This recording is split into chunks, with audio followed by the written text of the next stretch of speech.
네, 민족 최대의 명절인 추석을 앞두고 명절 증후군이라는 단어를 언론에서 심심치 않게 볼 수 있는데요. 명절 증후군은 보통 차례상 준비로 스트레스를 받는 주부들에게만 해당되는 줄 알지만 최근에는 그 범위가 남편들에게까지 확대되는 중이라고 합니다.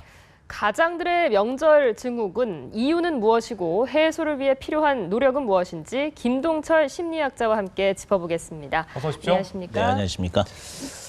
명절 증후군 얘기는 많이 들어봤습니다만 그렇죠. 명절 때 되면 스트레스 받는다, 쉽게 얘기하면 그런 거잖아요. 그렇죠. 근데 이게 진짜 명절 증후군 때문에 심리 상담을 받는 분들이 있습니까? 그럼요.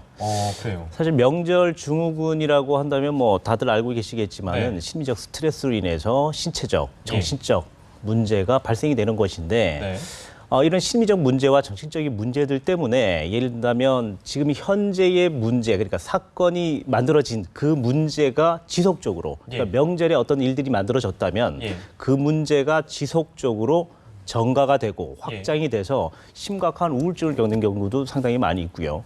그리고 또 신경성 복통이라든지 예를 들면 이런 두통에 관계된 문제들 때문에 이게 만성 피로와 연계가 돼서 심리적으로 압박, 정신적인 문제 그리고 육체적인 문제까지 지속이 될 수 있기 때문에 이런 것들을 이제 체크를 하러 오시는 경우들이 상당히 많이 있죠.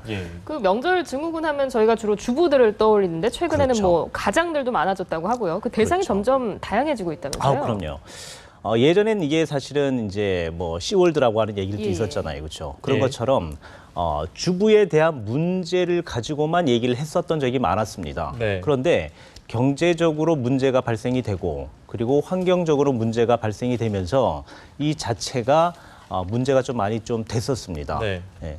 그래서 이제 그 경제적인 문제가 많이 이제 문제가 되면서 가장들에 대해서 위축, 심리적 위축과 그리고 또 여러 가지 이제 경제적으로 압박이 오잖아요, 그렇죠? 그럼으로써 명절에 직접 이제 찾아가는데 경쟁적인 거 그리고 또 예를 든다면 이제 그 평가에 대한 기준을 잡아야 되잖아요, 그렇죠? 그런 문제들 때문에 문제가 좀 많이 됐다고 보실 수는 있겠죠. 그 중에 그 가장들, 그러니까 여기서 얘기하는 건 이제 아버지들 얘기를 하는 것 같은데요.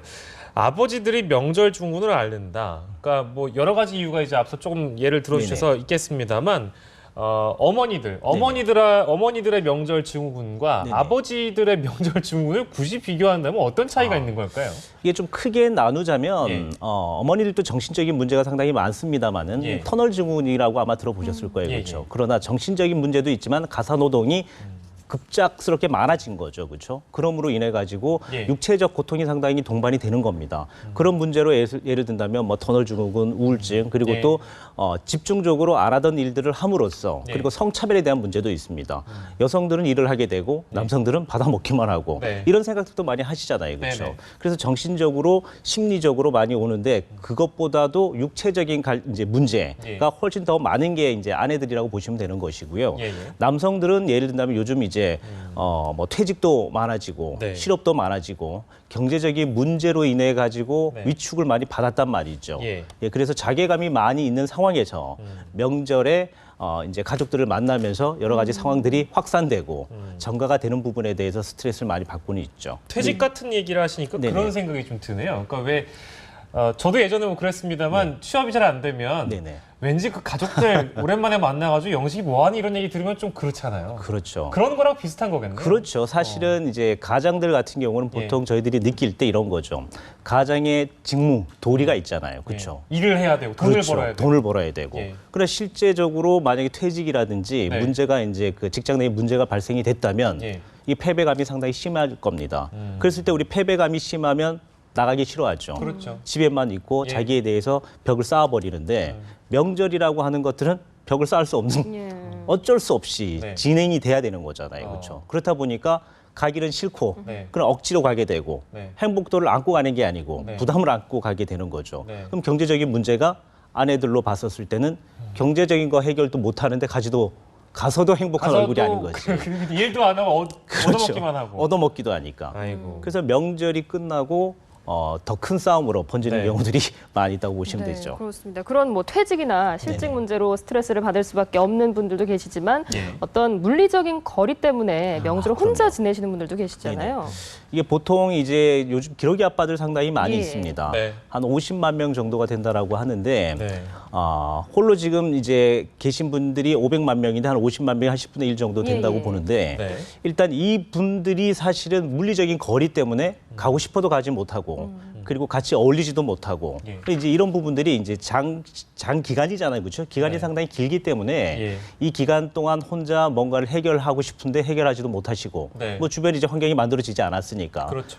그래 혼자 있는 아주 그냥 독수 공방의 그 하나의 이제 의미로 보셔야 되겠죠. 네.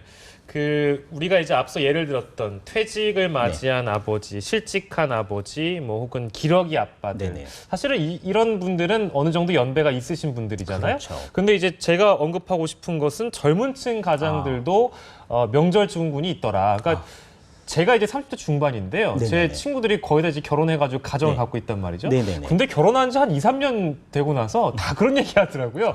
야, 명절 되면 힘든 건 똑같더라. 아빠만 그렇죠. 힘든 게 아니라 나도 힘들다. 그렇죠, 그렇게 그렇죠. 얘기를 하더라고요. 진짜 그렇습니까?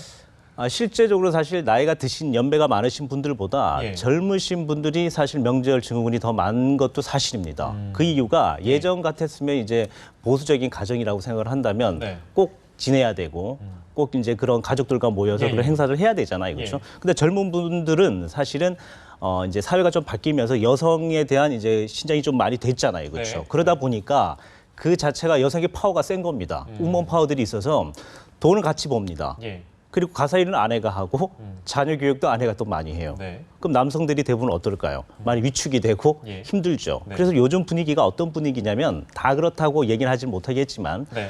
처갓집에 먼저 가서 아. 인사를 하고 또 처갓집에 또 몰입을 하는 이런 상황이 된다고 얘기를 하거든요. 네.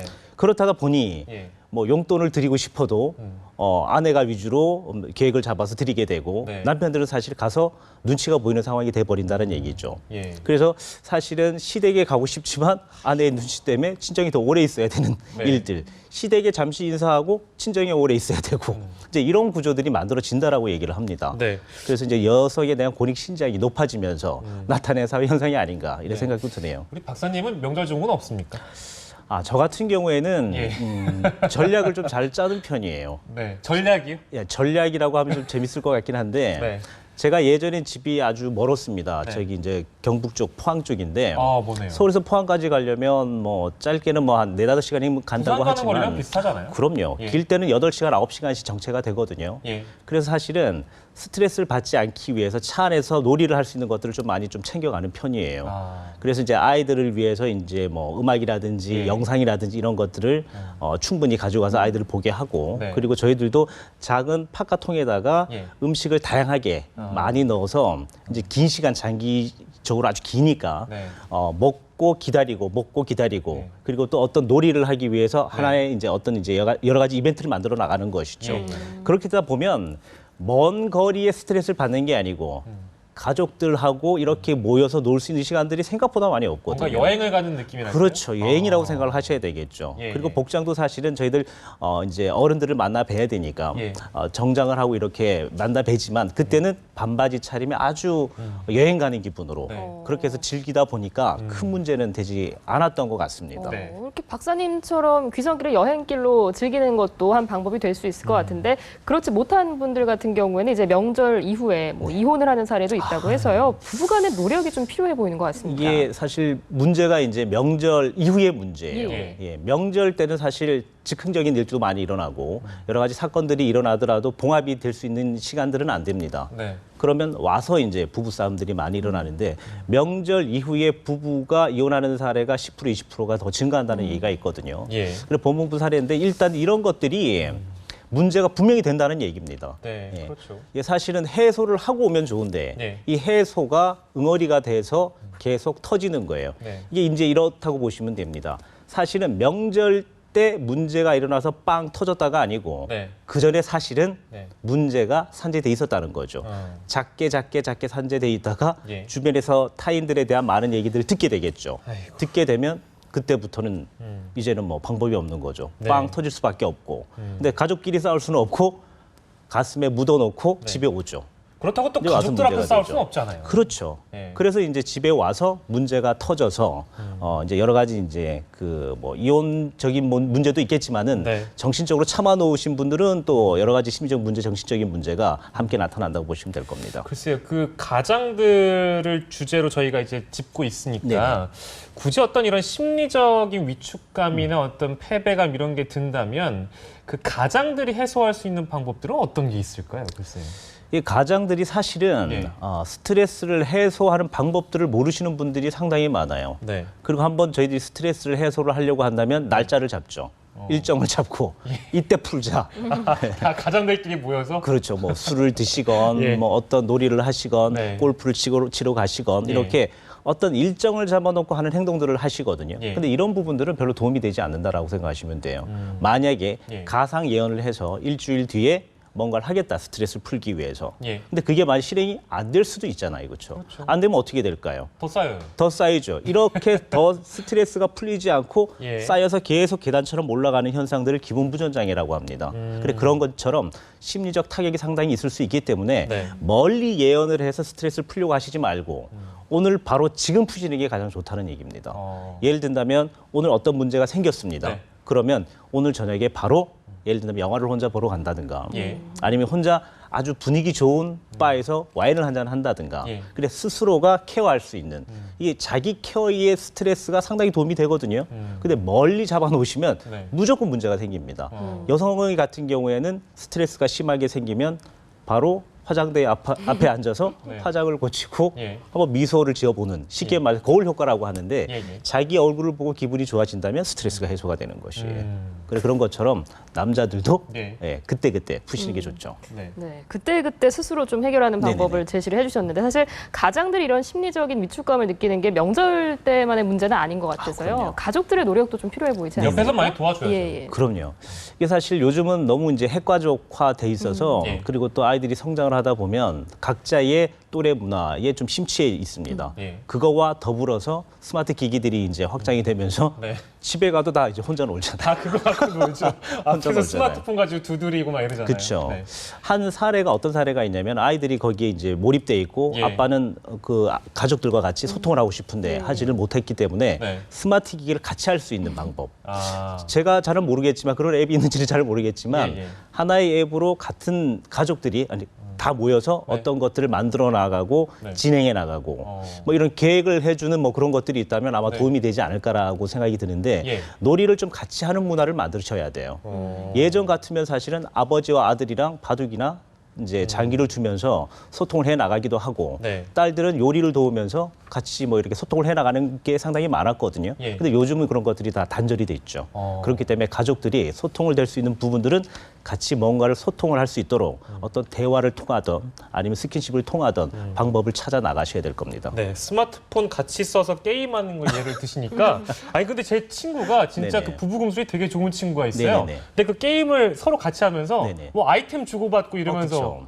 서로 사이가 좋아지더라고요. 그렇죠. 어. 이게 사실 게임 중독 얘기들 우리 많이 합니다. 예, 예. 그러나 사실은 게임에 대한 기기를 가지고 중독이다. 프로그램을 가지고 중독은 없습니다. 예. 못했을 때의 심리적 압박을 느끼고 고통스럽게 예. 타인에게 문제가 된다면 그건 이제 중독에 대한 거지만 예. 사실은 어떤 기기라든지 프로그램을 가지고 중독이 되는 사례들은 별로 없다고 보셔도 될 겁니다. 알겠습니다. 오늘 말씀은 여기서 정리하죠. 가장들의 명절 중군 짚어봤습니다. 지금까지 김동철 심리학자였습니다. 고맙습니다.